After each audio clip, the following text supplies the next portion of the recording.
ভাইরে, শাহজালাল আন্তর্জাতিক বিমানবন্দরের তৃতীয় টার্মিনাল ভেঙে নাকি ভিতরে রায়দা বাস ঢুকে গেছে। আগে সড়ক পথে বিমানের ছোঁয়া দিত রায়দা বাস, আর এখন আকাশ পথে বাসের ছোঁয়া দেওয়ার জন্য টার্মিনাল ভেঙে বিমানবন্দরের ভিতরে ঢুকে গেছে। রায়দা বাস হয়তো ভেবেছিল এতদিন রাস্তায় অনেক খেলা দেখাইছি, এইবার একটু আকাশে ওড়ার চেষ্টা করি, কিন্তু তার হলো না, দেয়ালটা বাধা দিয়ে দিল।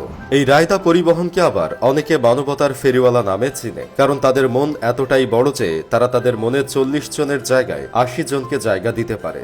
এই বাসের কন্ডাক্টর মামা আবার অনেক প্রতিভাবান ব্যক্তি। তাদের চোখের জ্যোতি এত বেশি যে তারা বাসে দাঁড়ানোর জায়গা না থাকলেও বাস খালি দেখতে পায়। ঢাকা শহরে যতগুলো রায়দা বাস আছে, এতগুলো রায়দা নামের মেয়েও হয়তো বাংলাদেশে নাই। রাস্তায় বের হলে আপনি কিছু দেখেন আর না দেখেন, তাদের নিজেদের মধ্যে প্রতিযোগিতা ঠিকই দেখবেন। একই কোম্পানির বাস, অথচ এমন ভাবে মাজা বেঁকিয়ে তারা একজন আরেকজনকে বাধা দেয়, এমন বাধা হয়তো বাংলা সিনেমায় 203-এর মধ্যেও দেখা যায় না। এই বাসের গতি বুলেটের ট্রেনের চেয়ে একটু বেশি। এই বাসে উঠে যদি আপনি সিটে বসেন, তাহলে সড়ক পথে বিমানের ছোঁয়া পাবেন, আর গতি দেখে বুলেট ট্রেনের ফিল পাবেন। তাদের ফিটনেস দেখলে আপনার সর্বপ্রথম হিরো আলমের ফিটনেসের কথা মনে পড়ে যাবে। রায়দা বাস কতটা মজবুত একবার ভেবে দেখেছেন?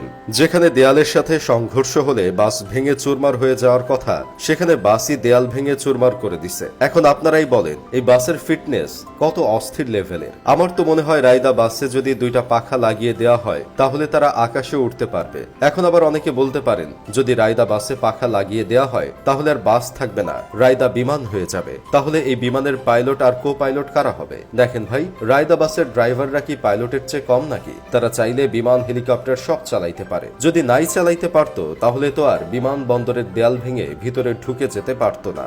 ভাগ্য ভালো, রায়দা বাসের সাথে বিমানের সাথে কোনোভাবে সংঘর্ষ হয় নাই। যেখানে এই বাস দেয়াল ভেঙে ফেলেছে, সেখানে বিমানের সাথে একটু লাগলেই তো বিমান ভেঙে চুরমার হয়ে যেত। এসব দেখে কেউ কেউ বলতেছে রায়দা খুবই বেপরোয়া বাস। এদের বেশিরভাগ গাড়ি কালো ধোঁয়া মেরে বায়ু দূষণ করছে। চলতি অবস্থায় হঠাৎ করে রাস্তার মাঝখানে ব্রেক করে যাত্রী ওঠানামা করে।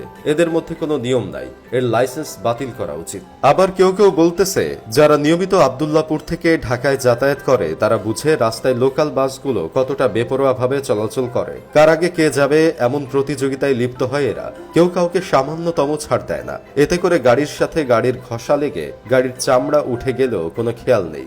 আমার বন্ধু কেরামত আবার বলতেছে, বিমানবন্দরের কাজের মান পরীক্ষা করতে গেছিল রায়দা বাস, পরীক্ষা করতে গিয়ে পড়ে গেল বিপদে। এখন বিমানবন্দর কর্তৃপক্ষ বলবে বাসের ফিটনেস ছিল না, আর বাস কর্তৃপক্ষ বলবে রাস্তার উপর বিমানবন্দর বানিয়ে রাখছো কেন, এজন্য তো বাস ঢুকে গেছে। যদি এখন সঠিকভাবে তদন্ত করা হয়, তাহলে হয়তো দেখা যাবে ঢাকা শহরের বাসের ফিটনেস নেই, রুট পারমিট নেই, এমনকি দেখা যাবে অনেক ড্রাইভারদেরই লাইসেন্স নাই। যাই হোক, শেষমেশ আমি গোলাম হোসেন একটা কাজের কথা কই, শুধু রায়দা পরিবহন না, ঢাকা শহরের বুকে আরো অনেক এমন বেপরোয়া মানবতার ফেরিওয়ালা বাস আছে, যাদের বাইরে ছাল চামড়া তো নাই, আবার ভিতরটা দেখলেও সিটি কর্পোরেশনের ময়লার ভাগাড় মনে হয়। ভালো ফিটনেস ছাড়া যেন কোনো বাস আর রোডে চলতে না পারে, সেই ব্যবস্থা নেওয়া উচিত।